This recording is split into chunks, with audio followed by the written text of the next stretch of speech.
It is my pleasure to welcome our speakers and audience to today's CALS Roundtable on Comparative Criminal Law, which forms part of the Center's Virtual Roundtables in Asia series. It is one of the great privileges of working for CALS that one benefits from the wide variety of topics from an equally wide variety of jurisdictions. Today, we focus on what I would call the most essential of all legal areas, at least from the perspective of the public, that immediately thinks of criminal law when law is mentioned. The reason is that criminal cases make big news and are present in media more than other areas of the law. I just came across another example of that. Just 2 weeks ago, Germany's media, which I still follow regularly, reported heavily on a criminal trial held in Koblenz, Germany. The background is as follows.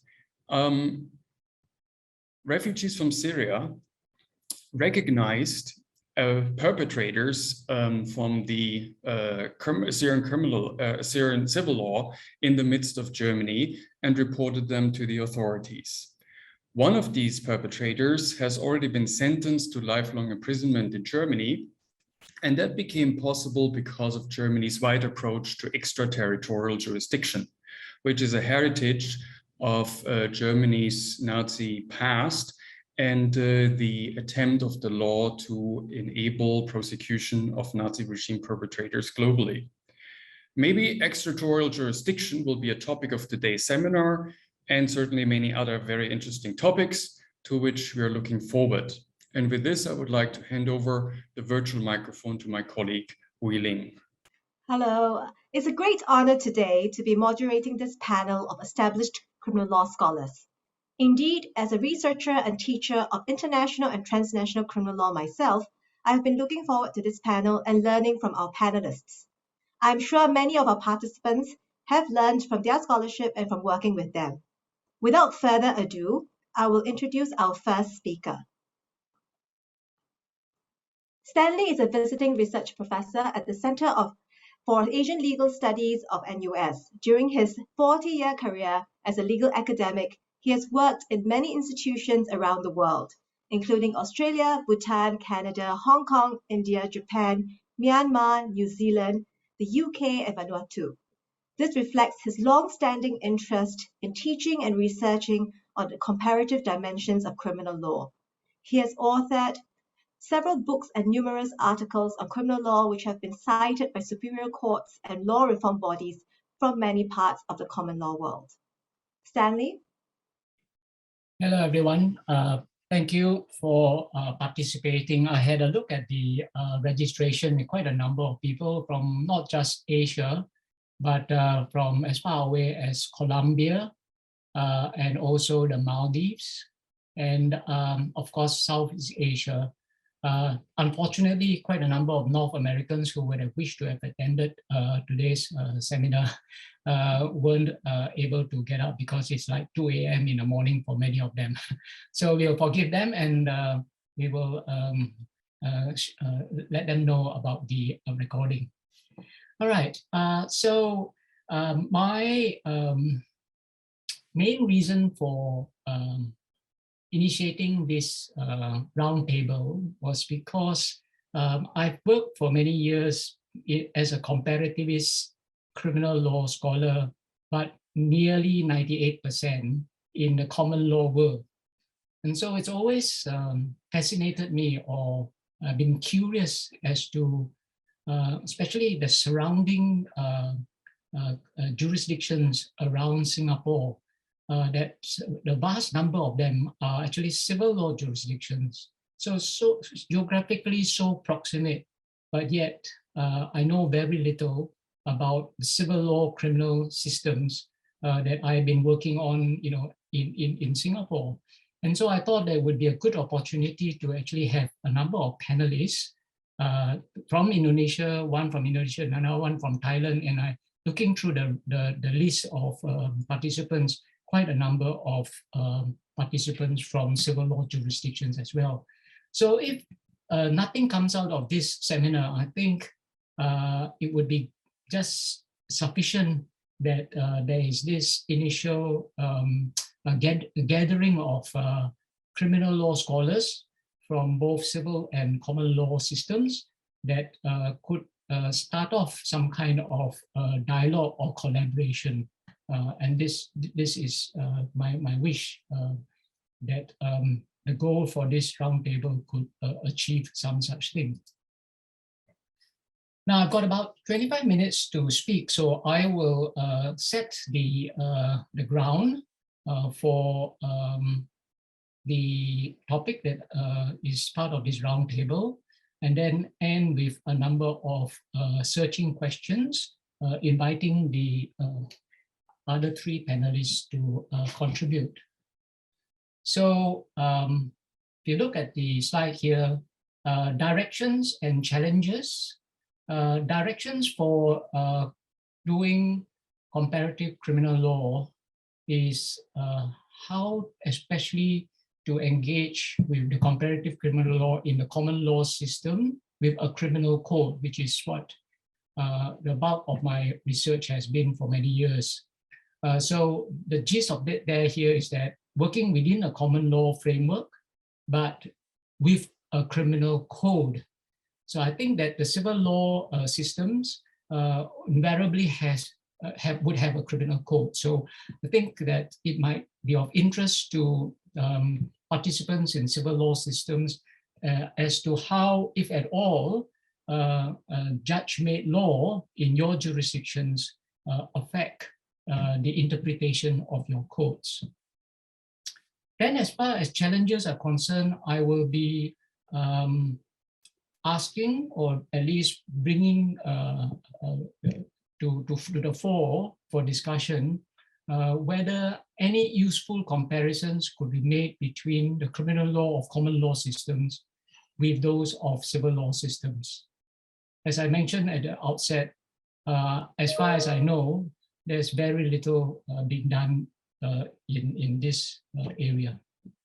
And more specifically, how can our courts, whether in common law or civil law systems, be persuaded to engage in comparative law? All right, so I'll begin by setting our minds to what actually comprises comparative criminal law, what actually is at stake. And I place this question for you. So the Ministry of Law in your particular country has engaged you to prepare a strategy for a forthcoming major review of your country's criminal law. Okay, so you're a top lawyer, you've got a brief, 3 months to come out with a report. Where will you begin? What will your objectives be? What sources of criminal law will you suggest looking at? And what qualifications will you need to make when examining the criminal laws of other jurisdictions, if you so choose to examine the criminal laws of other jurisdictions, because that might not be a given. Okay, so with that in mind, I'll just run through very briefly what actually, to my mind, comprises the concept, function, aims, and method of comparative law. Concept is very simply put, intellectual activity, obviously, brain power, law as its object, and comparison as its process. And the function and aims of doing comparative law comprise the following: to increase the knowledge derived from studying the laws of different legal systems. That's a given, isn't it? I mean, often I tell my students, why is there a need to do comparative law? It's like going fishing. You can fish in a little pond or a stream or a lake or an ocean, right? And you just get bigger and bigger opportunities for different types of fish, larger fish, and so forth, right? So it's more an expensive knowledge gathering if we engage with comparative law. To inform and persuade legislators charged with enacting the law, hopefully your legislators are open-minded, and that's one of the questions. Your parliamentarians are open to considering laws from other jurisdictions, how other jurisdictions either near or far away, may be tackling through the legal framework, social problems that are found in your own country. To assist judges in decision-making, to engage students in taking a broader perspective on law, and to inspire the legal practitioner to develop new lines of argument. So you find there in those dot points, every member of the legal fraternity, from the students over to your legislators, can benefit from a study of comparative criminal law. The method. So some of you who have already done comparative law, this will be familiar to you, but if not, here are just some dot points. The method would start with carefully crafting the issue or hypothesis to be studied, keeping it broad and open-minded. So I've given you a simple example of if I was to study or wanted to study the law of homicide in Indonesia, wanted to find out. I would resist going and studying their criminal code provision on homicide and then looking in minute detail about the wording, the concepts that are informed there. I would actually step back, one step back further and say, actually, what form or degree of blameworthiness should the prosecution be required to prove before the accused is deserving of a murder conviction? So rather than actually going straight into the nitty-gritties of the law of one country, as it were, the method that I've often chosen is to actually have a broader framework for me to actually study, because that allows me to be more open-minded and to encourage within myself possible thinking that I might not have known or thought of before.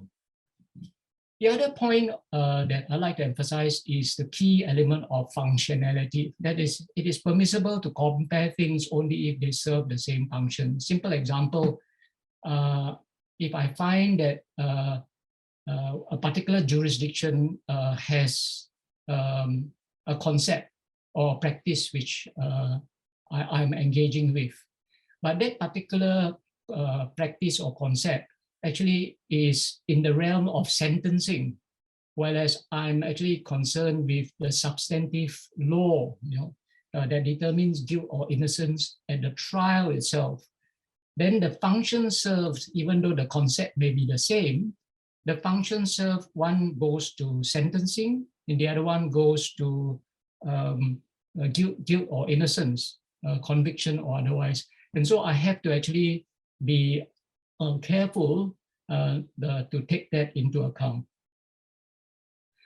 3, a careful selection of suitable legal systems for comparison. So ask myself, what benefit will be gained by studying the law of country A versus that of country B, right? Because I think as you imagine, comparative law is actually hard work, because not only have I to actually be familiar with one country, but I've got to also look at familiar with another country and then compare the two. So the more I add on a country to my list of inquiry, I just double, triple, quadruple the work. And it becomes actually extremely convoluted and messy to organize my thoughts. So even though it sounds great to actually cover a range of countries in my study, really it is counterproductive. In that regard, I've come across quite a number of law reform commissions that, they run into pages saying, in this country, in that country, and that's really, to me, it's just pointless to just simply be picking and choosing half a dozen countries. Mentioning them looks good, but really doesn't really serve any purpose. Fourthly, juxtapose the laws of the selected legal system in a user-friendly way. So this is the notion of methodology. I think one of the big challenges of doing comparative law is to organize one's thoughts so that we can persuade the reader. Because if you imagine a reader, often a legal scholar, a judge, a parliamentarian, a student, right? They are busy people, and they are saying, well, I'm familiar with my domestic law, my home law. Why are you asking me to actually expend time looking at the law of another jurisdiction? So it's almost like you have to be a salesperson to actually woo them in and say, hey, there's a lot to learn, a lot to benefit from by studying the law of this other jurisdiction. So tools like producing a table that compares in a very user-friendly way the law of country A versus the law of country B, right? And slowly, it's a method and in presenting your arguments. So that's the fourth point. And finally, to evaluate the laws by presenting appropriate, sound, and intuitively persuasive reasons and arguments for your preferred law. So the emphasis there is intuitively persuasive reasons and arguments. And quite a number of the scholars, early scholars, especially writing on comparative law, like Ziegert and Coates, in their book, Introduction to Comparative Law, they emphasize the word intuitively, and they say, be bold, right? And I think that's one of those things that as lawyers generally, we are trained to hold back, to be conservative, to actually ensure as much as possible that any legal arguments that we may put forth are grounded in the law, right? Whereas comparative law, you very often engage in, as it were, uncharted waters. You're going out there and you are looking at a newish legal system and a new set of laws, and you are wondering, I'm just a beginner, right? How dare I add a voice to a legal system that I'm only now beginning to learn about, right? Maybe even the country doesn't have, I don't speak the language. How dare I, right? And so again, to challenge all of that, they say it's okay. As a comparative lawyer, it is permissible to actually engage in comparative law, be bold, be intuitive in forging ahead in your work. All right, so those are some of the points that I thought I'd share with the participants. I then move on to have a quick presentation of what's happening on the ground in, especially in Singapore and Malaysia and India. So as I mentioned, although we have a code, and for those of us who are unfamiliar, Singapore and Malaysia basically have the Indian Penal Code, right? We borrowed it. Of course, over the years, there have been reforms, amendments made to our respective codes. Strengths and weaknesses of codification versus the common law. The point is that you got a code, and there's a need for judges to actually interpret and apply the code, right? In the course of which, of course, there's judge-made law, because invariably, however good a code might be, there will be certain gaps and ambiguities that need to be filled in by judges through case law, right? So there's this symbiotic relationship already happening in code jurisdictions in the common law systems of India, Singapore, and Malaysia. So the question then is, what should our judges' approach be in countries like Singapore, India, and Malaysia, where there is a code? So here are some dot points here, where the wording of a provision is clear. Judges should follow it and regard the code as exhaustive of the matter. Surprisingly, there are quite a number of cases, Indian, Singaporean, and Malaysian cases for that matter, where judges have not done that. Many of them have gone ahead and come out with their own views about what the law with very little attention to the clear wording of the code.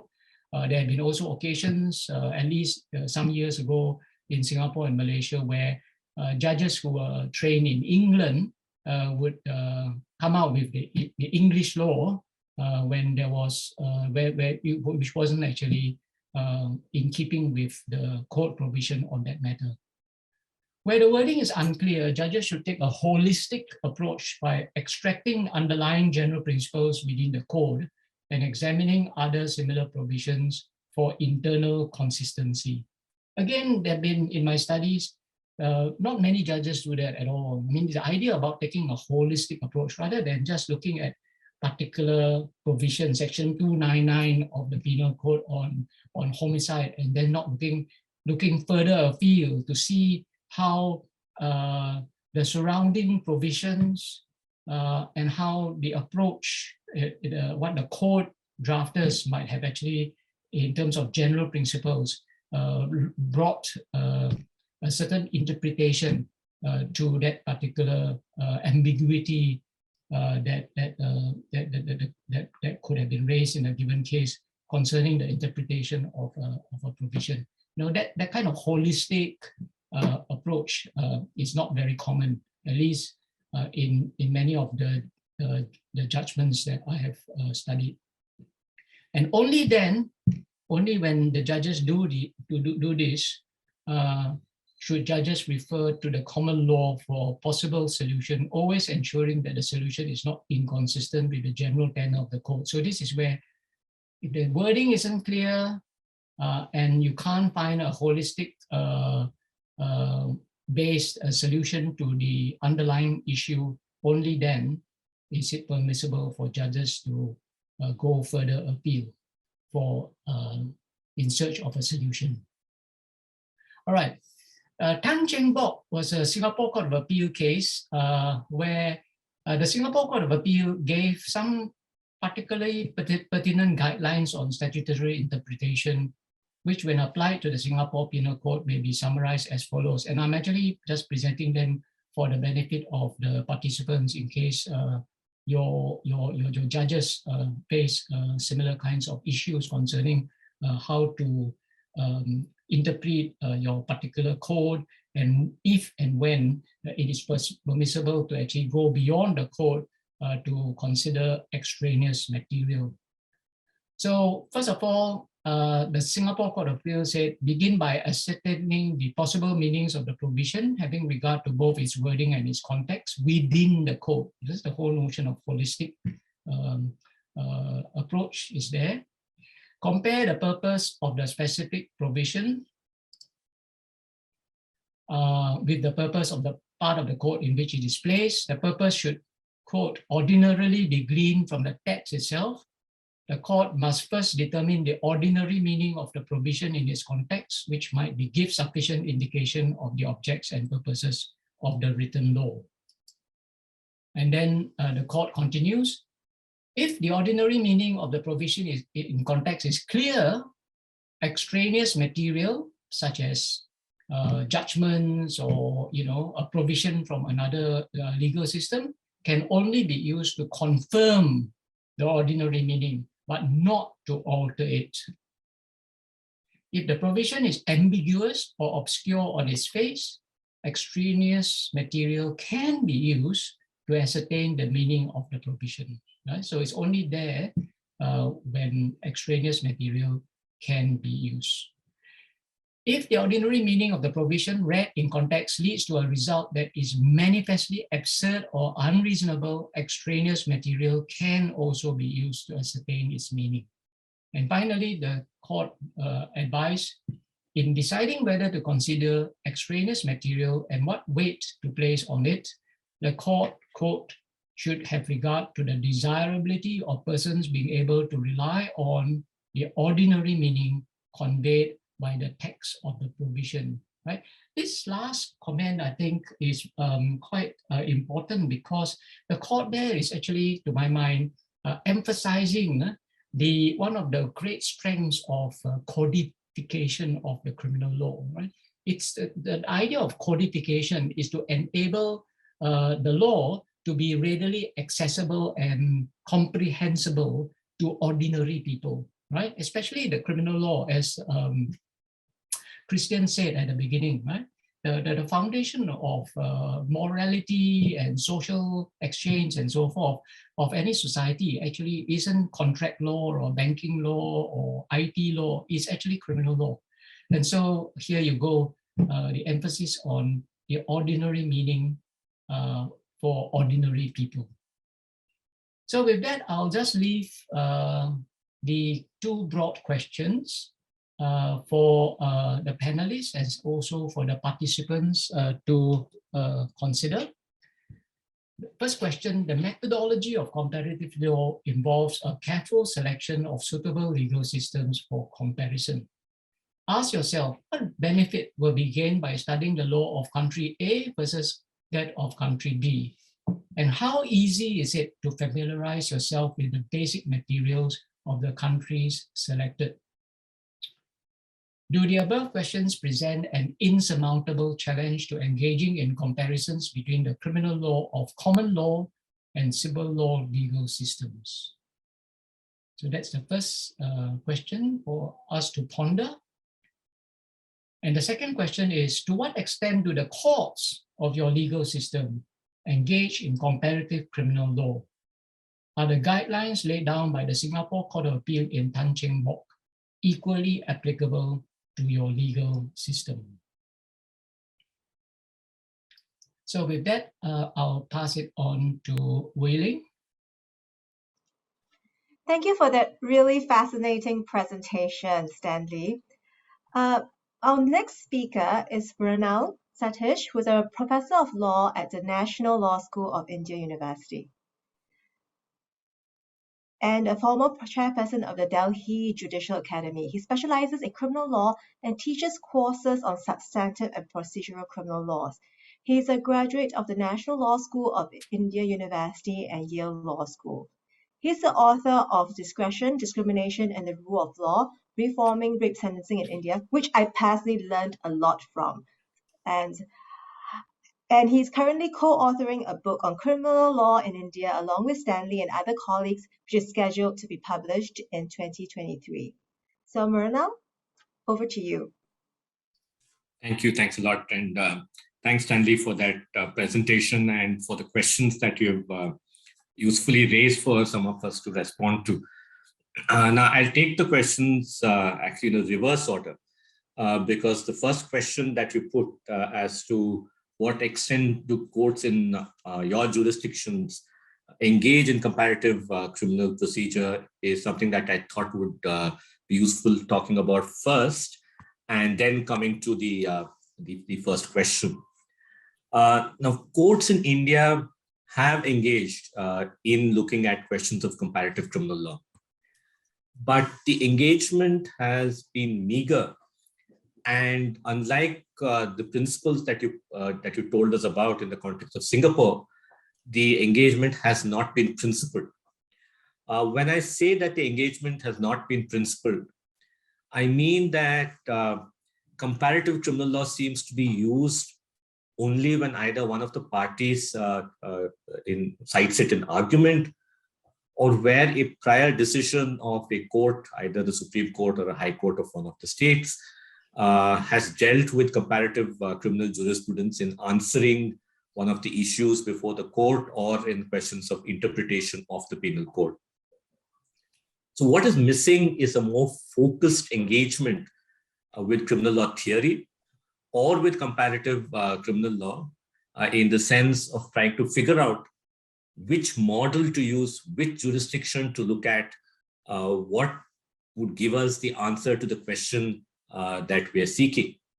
I think some of the problems here with respect to principles also comes from not being able to identify which jurisdiction to look at, if at all.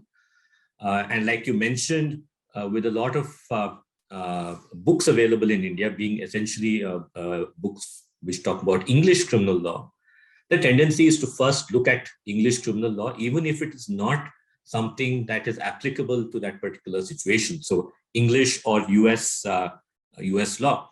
Again, when we look at US law, with a lot of people not knowing the distinction between state and federal criminal law in the US. It also, when you're doing comparisons, you may actually be getting into a situation where you're taking up a very focused state criminal statute and then trying to use that to interpret a legal provision which may not be appropriate at all. So therefore, there is no systematic or a way of looking at questions of comparative criminal procedure. But let me first cite a few examples of situations where comparative criminal law has actually been used. One area where we see significant use and influence of comparative criminal law has been in the context of strict liability jurisprudence. Now, Indian courts over the years have cited and followed jurisprudence of the House of Lords and the Court of Appeals in interpretation of strict liability statutes. They have followed these courts in saying that there is a presumption of mens rea in every criminal statute and have used rules posited by English courts to rebut this presumption. So on the legislative front, in amendments made to the sexual violence related laws in India in 2013, we saw various models of defining consent and in defining offenses such as voyeurism and stalking being looked at across, again, predominantly Western jurisdictions like the UK and states in the US. And some of those definitions were borrowed and applied in the penal code in the amendments that were made in 2013. In other situations, like I mentioned earlier, individual courts may use individual cases and then cite comparative criminal law to either buttress their decisions or to reject an argument made by one of the parties. In a few other situations, this lack of a principled approach leads to a misunderstanding and misapplication of comparative criminal law. For instance, the Indian Supreme Court's reliance on US and UK case law to define obscenity under the Indian Penal Code has been critiqued for misapplying, misunderstanding, and cherry picking. On the legislative front, plea bargaining was introduced in India in 2005-2006 based on an articulated understanding. And this understanding is articulated in the reports of the Law Commission of India and other law reform committees, which said that since plea bargaining has worked very well in the United States, we should transplant it into India because it's a great thing, without for a moment pondering on critiques of plea bargaining in these jurisdictions. And needless to say, 15 years of having plea bargaining in India, you see exactly the same issues that are arising in other jurisdictions which have it repeating all over again in the Indian context. In the context of sentencing, an area where I work on, reform committees have recommended introduction of sentencing guidelines in India, saying that because the UK, the US, and Australia have it, India should have it as well. Now, this sort of conclusion is not based on any study as to whether there's even a need for sentencing guidelines, or whether the models that have been used, which are different in different states in the US, different in different states of Australia, and different in the UK, would be appropriate in the Indian context at all. The other area is in the context of mental conditions as a defense under Section 84 of the Indian Penal Code. Indian courts have often and wrongly articulated that Section 84 of the Penal Code embodies the McNaughton rules and continued interpreting the provision based on the McNaughton case and interpretations of the McNaughton case in the UK. So this rigid and misconceived application of the McNaughton rules has led Indian law on mental conditions defense to stagnate and to not take into account developments that have occurred both in medical science and in the law in the jurisdictions where we've borrowed from. What is missing in all of this discourse is reference to developments in penal code countries such as Singapore, Malaysia, Burma, Sri Lanka, Pakistan, Bangladesh, and others. there is complete lack of awareness of the civil law system. Criminal procedure books, as well as court judgments, refer to the civil law system as the inquisitorial system, and then compare it to the adversarial system, often concluding that there are elements of the inquisitorial system in our criminal procedure, and then also saying that we should switch to the inquisitorial system, giving up on the adversarial system because the inquisitorial system leads to higher convictions. Now, as I've been saying all of this, because those of you from the civil law system would probably laugh at it and say that this is an absolute misunderstanding of the civil law system, and I think that informs a lot of the work that actually happens, thinking of myths around the civil law system rather than exploring them in detail. There's hardly any engagement with the civil law system's criminal jurisprudence, perhaps because of this lack of awareness of the basic features of the system, and also the fact that, like Stanley mentioned, that most work of civil law scholars sometimes is not in English, which makes it inaccessible. More recently, work of German criminal law scholars has found place in Indian libraries and slowly in Indian work as well, because these books are now translated and are in English. Or German scholars are also now writing in English, and so these are being taken up. To go to the other question that Stanley posed of whether there is any benefit in engaging with work of other jurisdictions, there certainly is, and it will help in developing criminal jurisprudence. For instance, the rich work on questions of causation or omissions liability is something that is hardly developed in the Indian context. I spoke of sentencing guidelines earlier. In my own work on sentencing, I examine sentencing guideline models across the world, across various jurisdictions, to see if any of them would be appropriate in the Indian context. The challenge to any such work is the requirement for the scholar to develop a familiarity with other jurisdictions first, and then not to cherry pick or completely misunderstand what the other jurisdiction stands for. I think this need can only be met by collaborations and panels of this kind, and conversations between scholars on issues of mutual interest. And I think through that exercise, we will need to ourselves as legal academics, as well as lawyers and judges, develop the tools to engage in principled comparative criminal procedure, which would richly benefit the criminal law scholarship and jurisprudence in our countries. Thank you.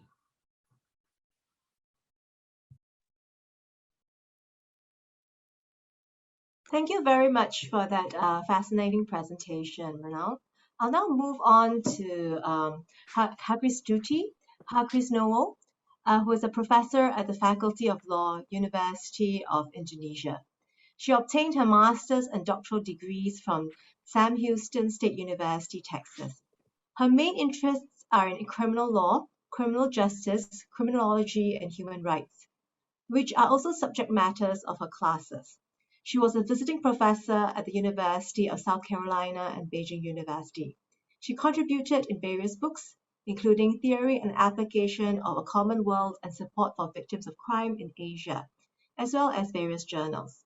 She established the Human Rights Studies Center at the University of Indonesia in 1999 and introduced human rights as a mandatory subject at the law school. Harkristuti, please. Thank you, Lynn. May I share my okay, I can do that. Yeah, I would like to share. Actually, this is just enhancing what Stanley has presented before. Can you see my slides? First of all, I think what I'm presenting is here. I'd like to engage the participants of these events in order to be able to do a comparative criminal law study in Asia. And I think there are some common denominators that we're having in these Asian countries. First, we have pluralistic origin in our legal system. And then many of us have indigenous laws for example, in Malaysia and Indonesia. And unfortunately, many were colonized. Hence, we have the legacy of the Western colonial laws. So this is very important. And some have parallel court system. Again, I take Indonesia and Malaysia for having, for example, for criminal cases, you can go to the regular court, or in Indonesia, in certain areas, like in Aceh, you can go to the Sharia court for criminal cases. And then we know that the criminal reflects the value and political system of the country, as well as the morality. And I think it is important for us, like Mrinal have said, that this can foster collaboration among us, the scholars, not only the scholars, but also the students who are interested in taking this issue. And I do believe that understanding our neighbor is understanding ourselves. We understand more of what we are having now in our criminal law if we look at the laws of our neighboring countries. So this is another issue that I like to pronounce. Oh, I just would like to share with you that in Indonesia, the criminal law is quite dynamic. First of all, we have the criminal code, and we call it the constitution of the criminal law in Indonesia. And the origin is from the Netherlands. But in the past, we also have the indigenous law. So, of course, our legal system is mimicking what the European continental or the Netherlands brought to Indonesia.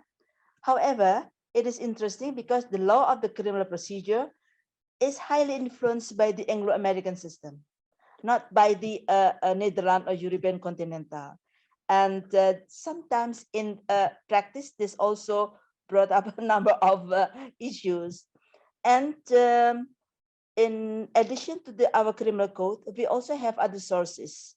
The various criminal acts or criminal laws, which we call the lex specialis, the specific laws, such as corruption, money laundering, domestic violence, human trafficking, terrorism, and etc. And Indonesia also has non-criminal acts, non-criminal laws, I mean, but which carry criminal sanctions.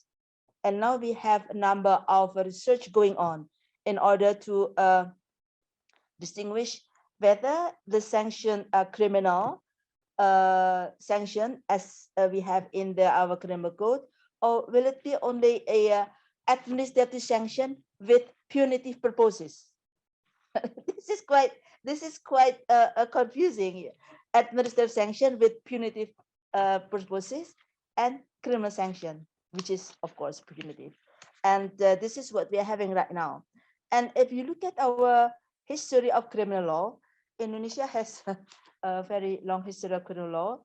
And first, I should put customary, the local content in the first place, actually. Before the Netherlands came to Indonesia and colonized for some hundreds of years, we already have many laws, criminal laws, actually not criminal laws, because in the past, our indigenous law did not distinguish between the criminal and the civil law. So they are all one. And so, and you can find different articles with regard to criminal law and civil law in the book, in the law book. And then the Dutch came and they brought with them the Wetboek van Strafrecht. It means the criminal code from the Netherlands, who originally were only implemented to the European people in Indonesia in the beginning, you know, in the 1700s. But then this is applied to all of people in Indonesia. However, during that time, we still recognize the customary or the adat law in Indonesia. And then the past, I think, 2 decades, we have Islamic law to be introduced as one of the law applicable not only for family courts, because in the past, we recognize Islamic law for family court cases, for example, inheritance, divorce. But now in Aceh, we are using it to deal with also criminal cases. Only the criminal cases is limited to some cases with regard to fornication, adultery, drinking alcohol, things like that. And then we also have a number of international laws, international treaties, which are applicable to Indonesian to Indonesia. For example, on corruption, on the drugs, So we human trafficking. We are taking the formulation of the laws from the international law. So we have a very rich sources of for criminal law. And at present, Stanley, in your first slide, you are asking what happened if you are asked by the Ministry of Law to look at the your criminal law. We have been reviewing the criminal code for more than 40 years. So this is a very long journey, and we don't know when it will end. So in about 1967, the criminal lawyers at that time, they brought about an idea to make a new criminal code, which is they want to base on the Indonesian values. And this is not simple, not an easy task, because if you look at the criminal code that we are having today, the general part contains all the universal criminal law principles, that applicable all over the world. So it is very difficult to change, the book of the general part. Maybe for the on the second part, on the articles on the crimes, it is more easier. And we look at the criminal law, how the criminal law was developed of Indonesia from past to present, finding critical point of time when changes occurring, explaining why do we have changes. Why do we have, for example, the new law on terrorism, new law on human trafficking, on money laundering, which we didn't have 2 decades ago, And we can look at that since we are also with the other countries. We have common roots from the Europe continental, but we have separate development. And I think there is also a book on this. And that's why we came to the reformulation of the criminal code at present. However, I have to say that the present bill of criminal code, I think 80% of them are similar to our present criminal code. So there is really nothing significant changes in that. And the benefits of doing comparison, I think Stanley and Mrinal has already said it. I skip this, but there are, as you see, we have many issues that we can research together, and it will be very interesting to have a book on the comparative criminal law in Asia, on the purpose punishment, concept of guilt, on the mens rea, on the criminal responsibility, and other things. But I do think that doing this will also make we are able to borrow other countries' institution, practice, technique, idea, or slogan, so as to better our own system. And Mrinal has said that plea bargaining. We are starting to talk about plea bargaining. I think last year, Mrinal, because we think that it will be a good practice to be able to be implemented in Indonesia. We can foster cooperation, collaboration in the face of this common threat of various issues. And however, I think it is important to note that if we would like to engage in a more meaningful comparative analysis, then we need to take into consideration the language, legal, historical, and cultural barriers that we are having. Maybe India and Indonesia is something common in Malaysia, but there are also differences that we must take into consideration. And I also note that this is not only for substantive criminal law, but also for procedural criminal law, because they are equally important for comparing notes between countries, and we might learn from each other. For example, in Indonesia, yesterday we just have a ruling from the court that a man who was sentenced to life imprisonment for corruption, and then he has a second case of corruption which was brought to court, and the court said we are not going to punish him because life imprisonment is already more than sufficient for that. So this is also creating a number of debates among scholars. And finally, I am interested in the Tan Cheng Bo cases, because you have Singapore has Interpretation Act, just like Australia, and I don't know about India. We don't have. And unfortunately, our legislative drafting system is not very good, I have to say. So there are many laws which using the same word, but define it differently. And this of course, this was another problem. And how about the Indonesian courts? Do they engage in comparative criminal law? Rarely, I think. But if they find there's a word which is difficult to comprehend or interpret, they tend to look at the previous judgment of the court, of the higher court, especially the Supreme Court. And in order to fill this gap, the English courts love very much to call upon the expert witness. So we have expert witness from the legal, usually from the academia, to interpret the word or concept. However, we have a problem. If there are two different scholars and they have different interpretation of the same word.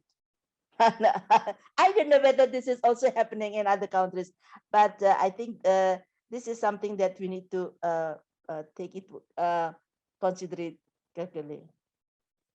And finally, I also have to share with you the pitfalls and challenges in conducting comparative criminal law. First is the language barrier. For example, we have theft in English, and then we translate it as pencurian in Bahasa Indonesia. But do they have the same elements of crime? May not be. You know, for example, and we do not acknowledge Indonesia difference between negligence and recklessness. You know, and this is acknowledged in Anglo-American countries. So we have to be very, very careful. Translation versus translation, and the cultural barrier.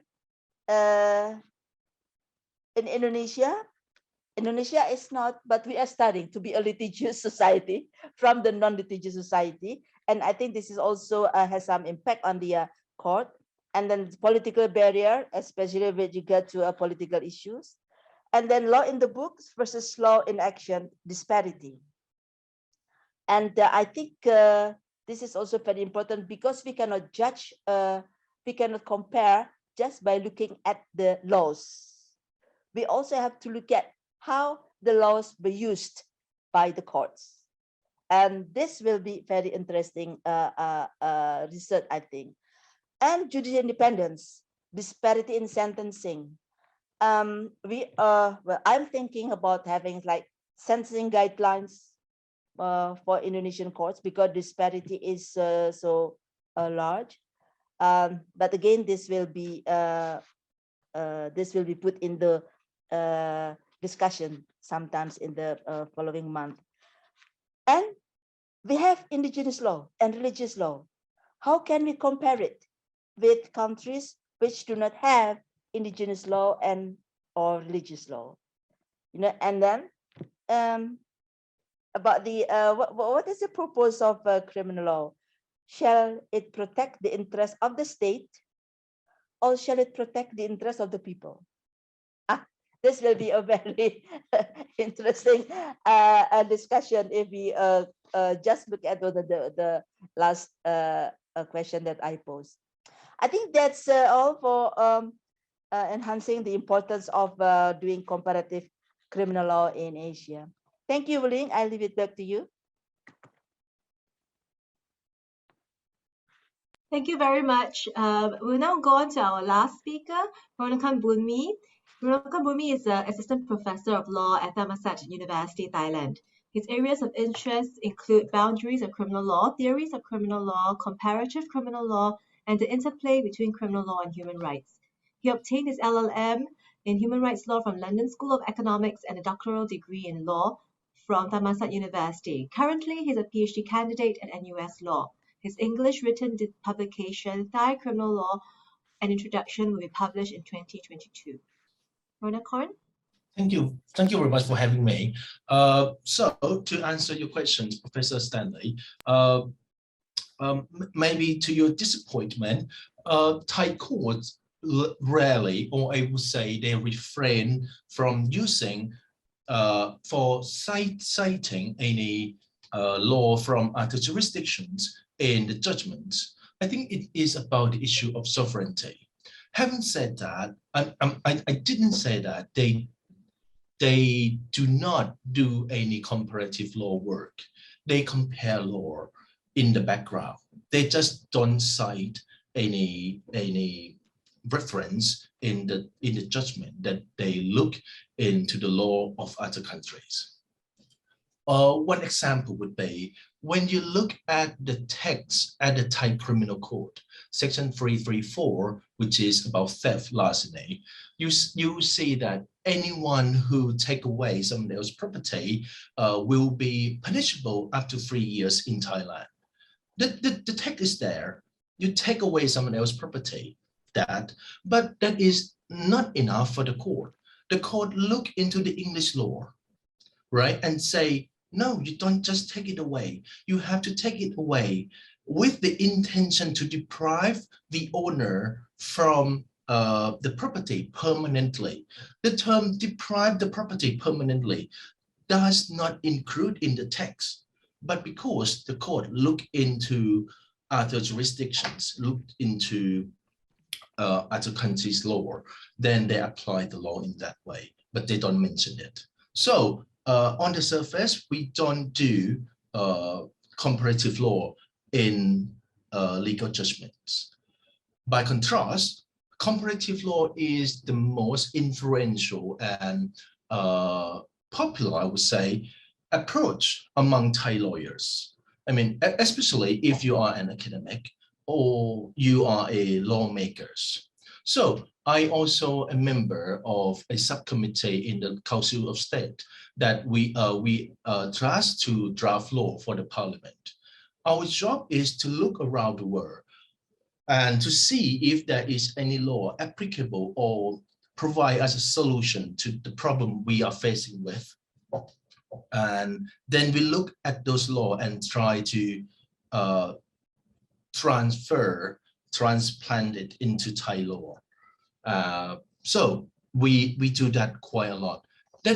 Comparative law is quite a technique. If you study law at the master degree level or PhD level here in Thailand, you are required, or you're expected, not required, I would say you are expected mostly to use comparative law. So you have to look into French, German, English. Most of them would be these three jurisdictions. To a lesser degree would be the US and Australia. To look how those jurisdictions responds to the problem. Right. Not only we use comparative law in order to find a solution, to amend the law.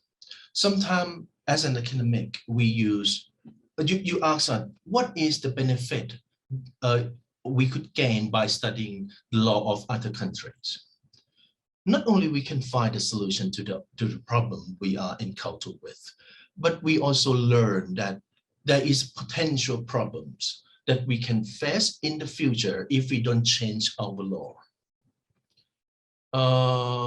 Two things that come to my mind is about sexual offenses, right? Here in Thailand, we don't have any law deal with the phenomenon called steal thing, where when a male partner have sexual intercourse with a female partner, but remove his condoms without informing his female partner. Is that called rape? Should that be rape? That if we study comparative law, we can see, oh, in Switzerland, in Germany, and I think to some degree, I think that the Singaporean Penal Code just has been amended 2 years ago to deal with this issue as well, right? So if we study comparative criminal law, we can have our knowledge in advance and be ready, change our law to be compatible with how society works at the moment. Another problem would be artificially constructed genitals. You know, a few years ago when I do some research, I have been approached by a group of lawyers. They are NGOs for LGBTQ+ community, right? Because there is a trans woman who was raped here in Thailand. She has been raped through her artificially constructed genitals. The problem is that genitals according to Thai Penal Code, right? We don't have the answer for this. So we keep looking. We cannot rely on Sexual Offence Acts in the UK. We cannot rely on Queen's Criminal Code or Queensland Criminal Code in Australia. I don't know, or Criminal Act in Australia, because they have different law.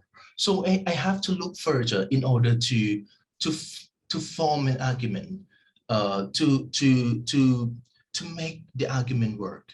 So I have to look at the Crown Court, Reading Crown Court in the UK before the enactment of the Sexual Offence Act 2003, and see that even in the UK, even they don't have the definition of genitals, the court tried to understand that the genitals could include the artificially constructed genitals as well. And we use that line of arguments to represent our argument in Thai court. Even though it's failed particularly, I would say, at least we can try and we can have some way to look at things. That is the benefit of studying comparative law. The drawback or the challenge, I would say, would be the first of all, the language, of course, but second of all, we don't really know how the law works in practice in those countries, right? So I think we are in the same situation in India, where English books are available quite nationwide. And because we can study English, we are compelled to study English, so we can understand how the law works. We don't just study the statute itself, we also study judgments, we also study textbook. So it's more accurate when we do comparative law with English, the UK, I mean, the UK jurisdiction criminal law. But do you know what? The root of Thai criminal code does not depend on or does not come from the English criminal law.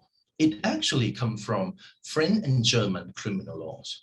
And that is the problem, because even though we come from German and French roots, we don't understand.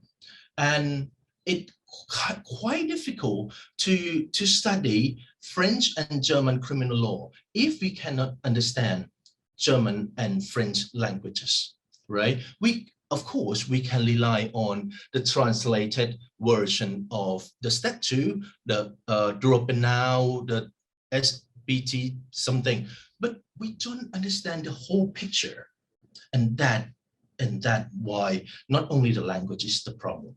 We need the law in action. We need to know the whole picture in order to do it justice, right?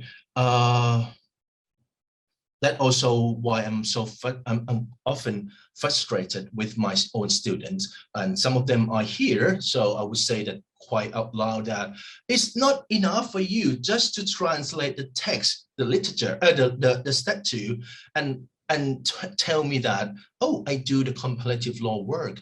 That is not enough. That is not enough. You have to provide me the background how the law works in real life as well. Right.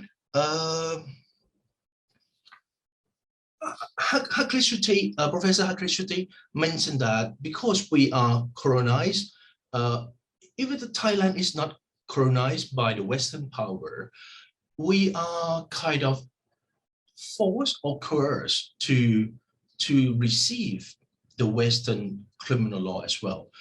The previous criminal law, the previous criminal code are heavily influenced by the Indian penal code. And that penal code has been abolished for almost 65 years. The present one is heavily influenced by, as I said earlier, the German and French criminal law. So, yeah, I think I answered most of your questions. The last one you asked is, are the guidelines laid down by the Tan Chen Bok judgment applicable to my legal system? As I explained, not quite straightforwardly. Of course, if the term, I think we can agree, if the term in the text is obscure, is unclear, the judge need to look elsewhere to understand the term. But rarely, it's quite not often that the judge will look, they do, but not quite often, that they look into laws of other country directly. What they will do, they will look at the book written by professor, written by academic, that try to explain how the law in other countries work, and they try to understand that and try to apply that law second-handedly to the judgment without mentioning, without citing, without referencing anything. So the problem is when they do that and they don't explain the law of other country clearly, we can see that sometimes they apply the law of other country wrongly. They misunderstood the law of other country, and that bring the problem to Thailand in many cases. Right, I think I try to keep the timeline because previously Professor Cheah say we have to stop at 4, so I try to keep me there. But if you have any questions, I am more than happy to answer.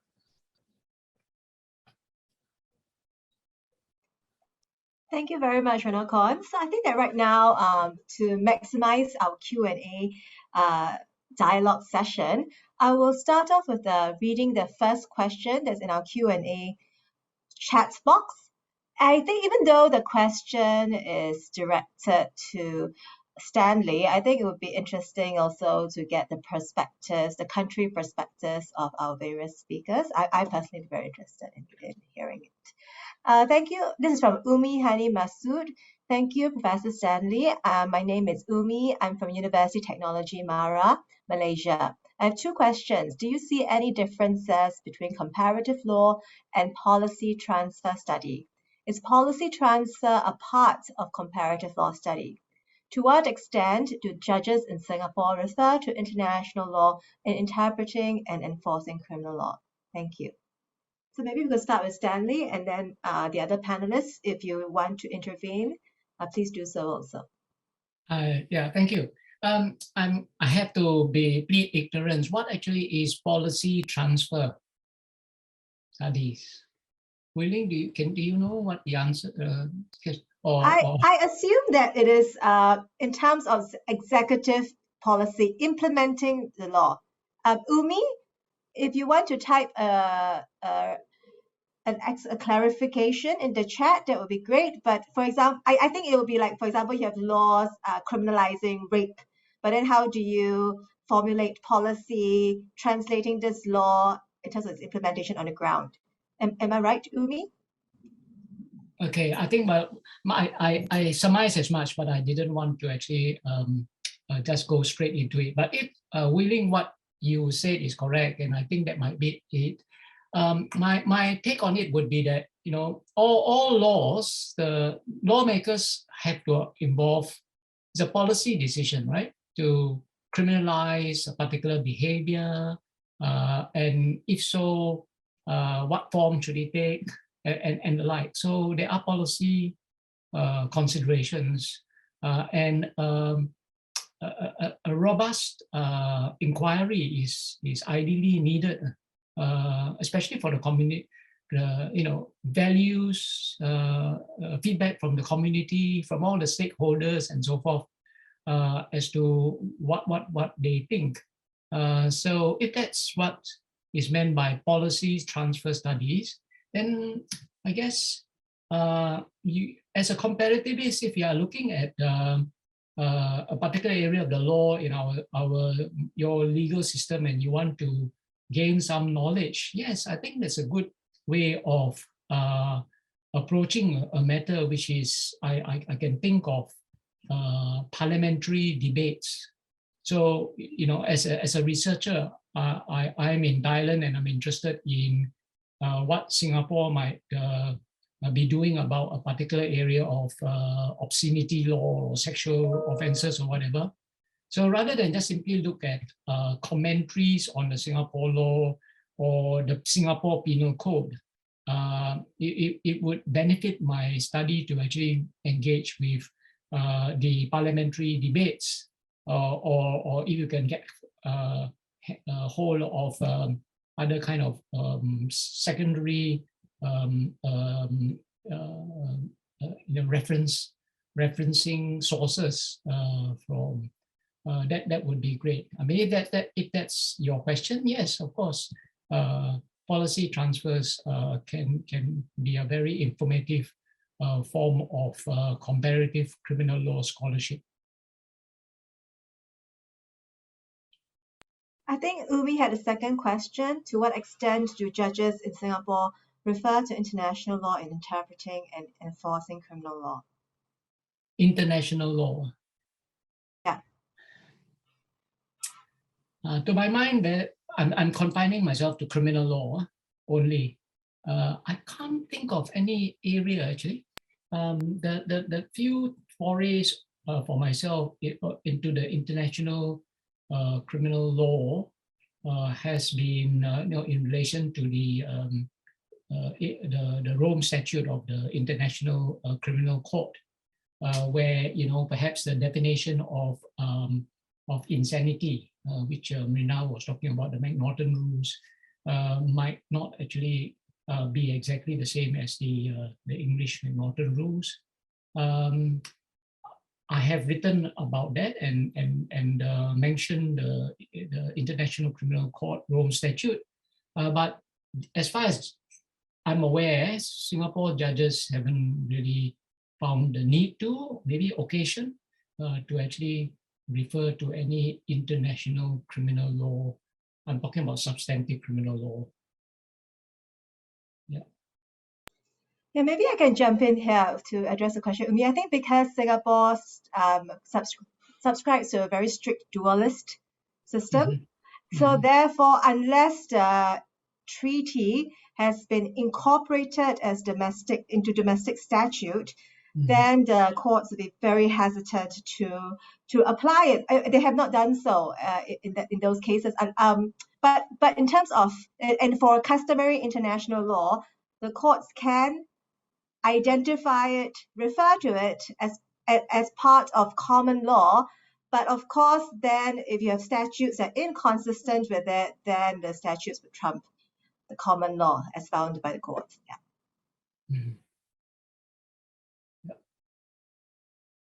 Would anyone on the panel like to address a question with respect to the countries that you study?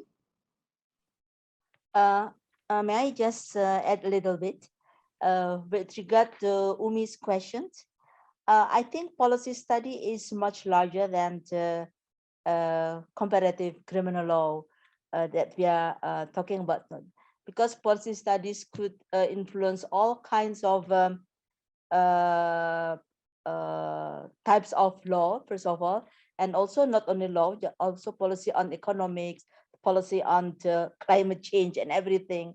So yeah, and in that sense, I do think that comparative law is part of that policy transfer study. But again, the policy transfer study was, I think, depends on who conduct the study. Will it be the parliamentarian, like Stanley said, or will it be the executive, or will it be just the academia? Because I think the result may not be similar depending on the purpose of the study. So yeah, I think you can go to various type of policy study in this comparative criminal law to me. Thank you. If none of the other panelists wish to intervene, I'll go on to the second question, which even though it's directed to Stanley, I think it would be really beneficial to get the insights of everyone.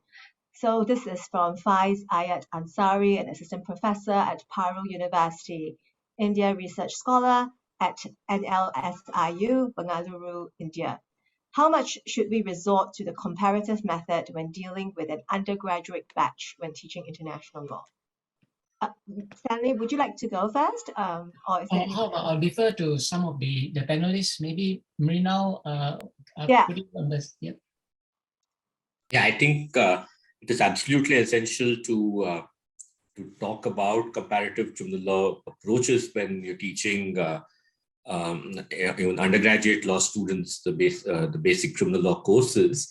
And why I say that is because of the fact that, as I just mentioned, we don't really have a principled approach of looking at issues of comparative criminal law. And that principled approach, I think, has to come in the classroom in your basic criminal law course itself. So I think not talking about comparative approaches or how some other jurisdiction has dealt with that particular question is a disservice. And I think it is essential that that as we teach criminal theory, as we teach questions relating to liability, questions relating to defenses, etc., we also introduce comparative approaches to talk about how the same issues have been dealt with in other jurisdictions as well. And I think that can begin a conversation on comparative criminal law. Ronnakorn, would you like to add to that?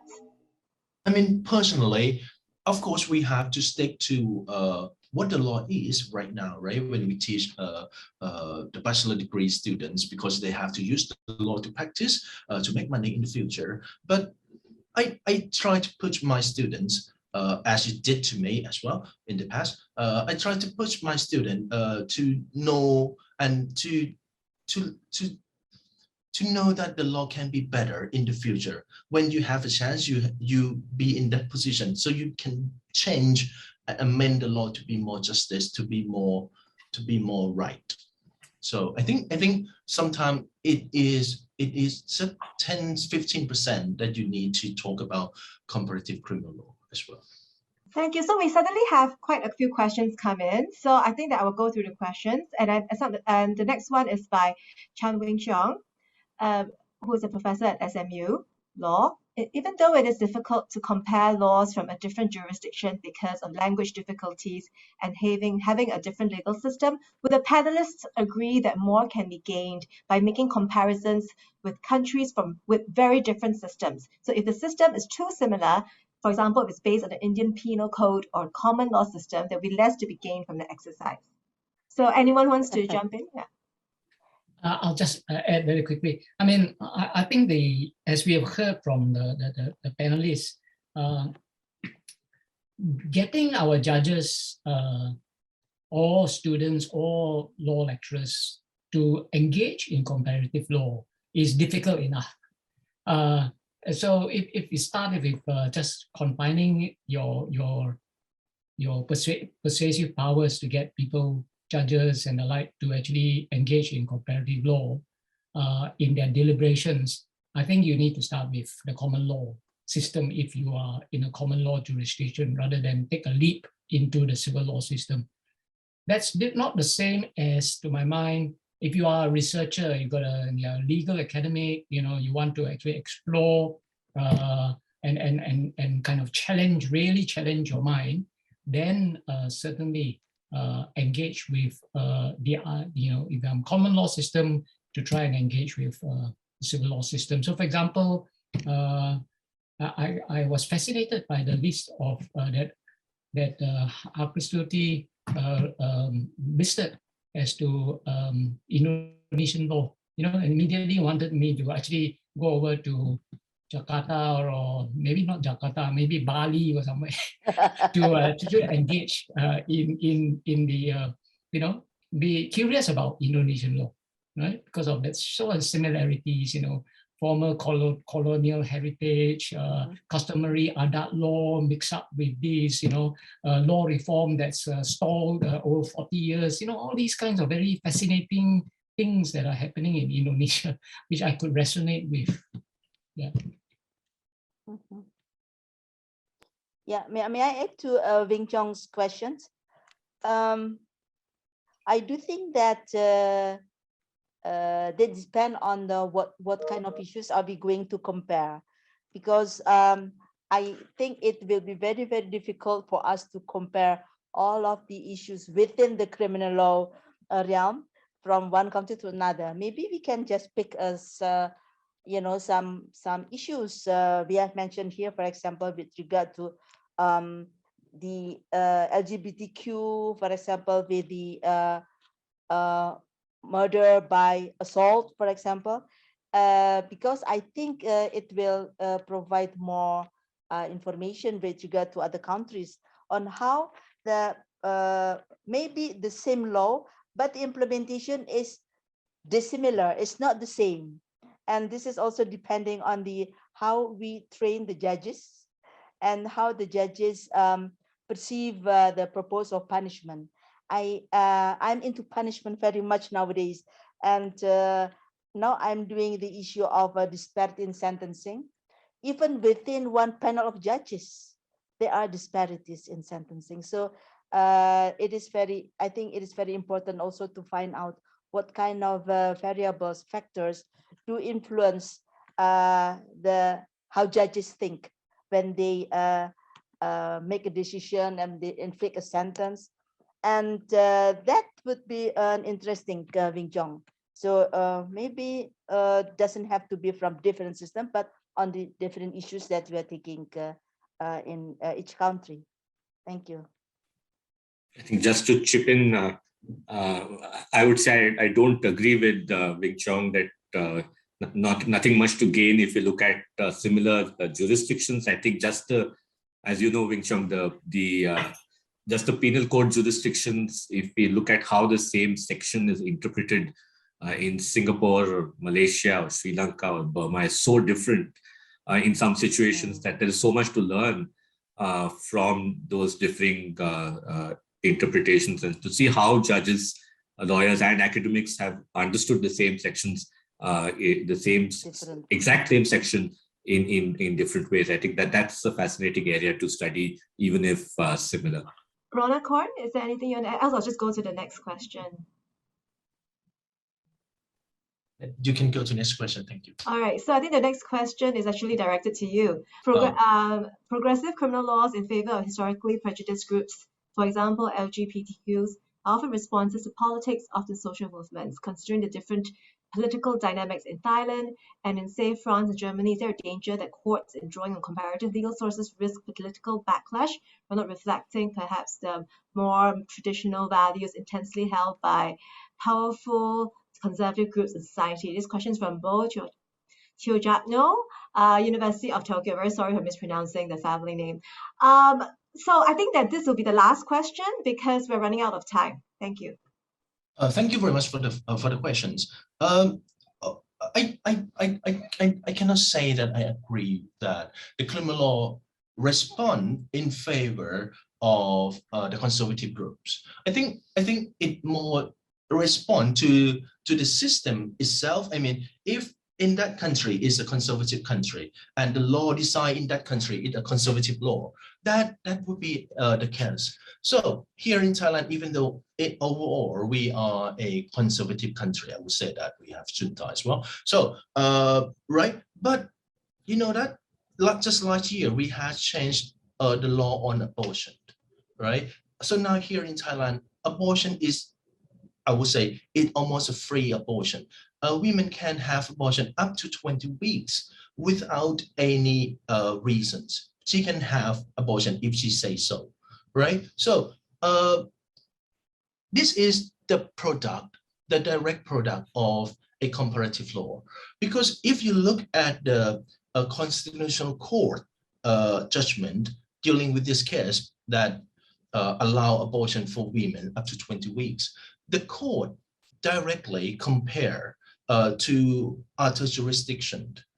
I mean, not in the judgment itself, but the court tell that in other I'm sorry for the confusion.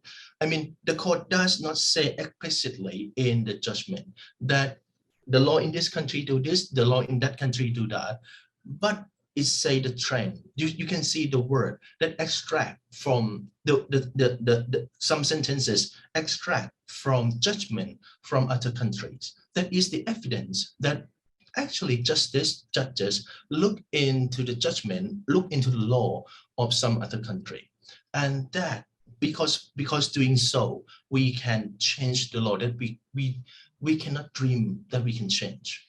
So I think the law can change even though we are in a conservative country by we doing comparative law.